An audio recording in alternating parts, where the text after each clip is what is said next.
एक तरुणी कॉलेज सुटल्यावर आपल्या घरी बसने जायची. आता या तरुणीचे जे घर होते ते खेड्यापाड्यामध्ये होते. आता गावामध्ये बस थांबली, की ती तरुणी पायी-पायी चालत आपल्या घरी जायची. या तरुणीचे जे घर होते ते गावापासून 2 किलोमीटर होते आणि दररोज ती 2 किलोमीटर चालत आपल्या घरी जायची. एक दिवस ती तरुणी कॉलेज सुटल्यावर आपल्या गावातून घरी जात होती. तेव्हा अचानक पाठीमागून एक कार आली आणि ती कार त्या तरुणी शेजारी थांबली आणि रस्ता विचारायच्या बहाण्याने त्या कारमधील 2 तरुणांनी त्या तरुणीला गाडीत टाकलं. मग नंतर तिला खूप दारू पाजली आणि एका सुनसान जागेवर नेऊन तिच्यासोबत एक धक्कादायक प्रकरण घडून आणलं. मंडळींनो, हे प्रकरण ऐकून तुमच्या तळपायाची आग मस्तकात जाईल. आता त्या तरुणीसोबत त्या 2 तरुणांनी नेमकं काय केलं? कुठे घडली ही घटना? संपूर्ण प्रकरण मी तुम्हाला सांगणार आहे.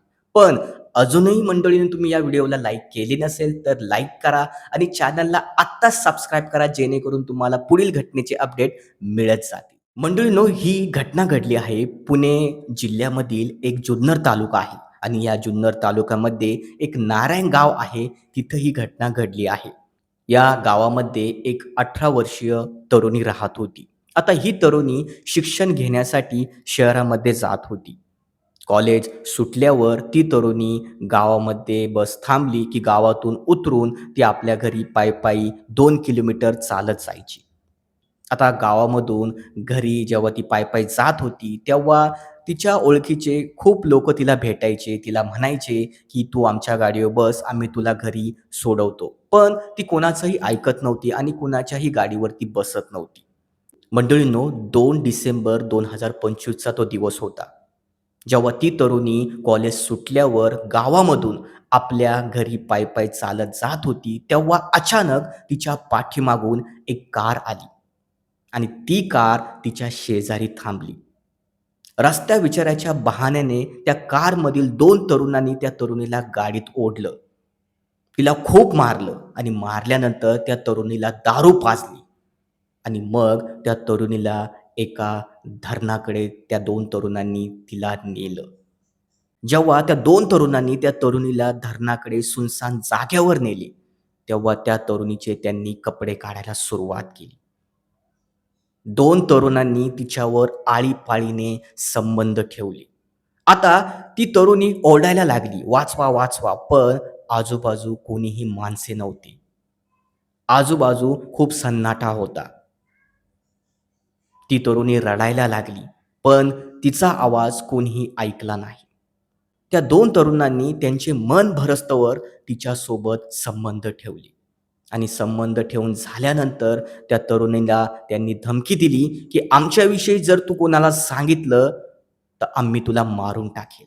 मग त्या तरुणीवर अत्याचार झाल्यानंतर ते 2 नराधम गाडीमध्ये बसले आणि तेथून फरार झाले. मग ती तरुणी रडत-रडत आपल्या घरी पोहोचली आणि घरी पोहोचल्यानंतर आई-वडिलांना संपूर्ण घटना सांगितली. मग आई-वडिलांनी त्या 2 तरुणांची पोलीस ठाण्यात तक्रार केली. मग पोलिसांनी या प्रकरणाला खूप गांभीर्याने घेतलं. मंडळींनो, त्या 2 आरोपीचे नाव शुभम आणि अशफाक होते. ते दोघे जुन्नर तालुक्यामध्ये राहत होते. पोलिसांनी त्या आरोपींना पकडण्यासाठी सुरुवात केली. पोलिसांनी त्या आरोपींचा खूप शोध घेतला, तरी पण ते सापडले नाही.